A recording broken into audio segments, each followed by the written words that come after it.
այսօր Վազգեն Սարգսյանի ծննդյան օրն է եւ տեսնում ենք մարդիկ են հավաքվել Եղեվլուր զինվորական պանթեոնում հարգելու նրա հիշատակը։ Սա ինչի մասին է խոսում։ Նախ շնորհավորում եմ սպարապետի 67-ամյակը։ Սա խոսում է նրա մասին, որ սպարապետի գործը շարունակողները շատ են, սպարապետի գաղափարները կրողները շատ են եւ մենք ամեն ինչ անելու ենք, որպեսզի սպարապետի բոլոր ծրագրերը իրականանան։ Դրա մասին է խոսում այս ամեն ինչը։ Հեսա գալիս են դեռ, երկրապան գալիս է։ Ինչպես եք հիշում նրան, ինչ կարող եք պատմել նրա մասին։ Ես նրան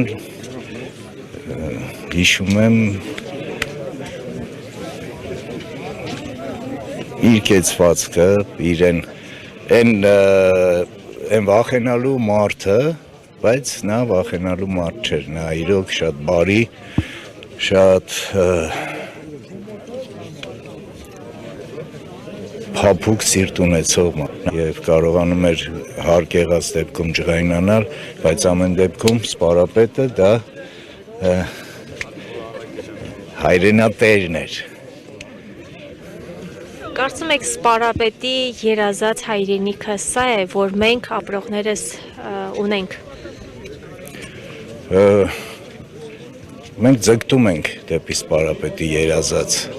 հայրենիքը։ Շատ քայլեր ունենք դեռ անելու, շատ ճանապարհ ունենք անցնելու, բայց ամեն դեպքում միայն այն, որ մենք ունենք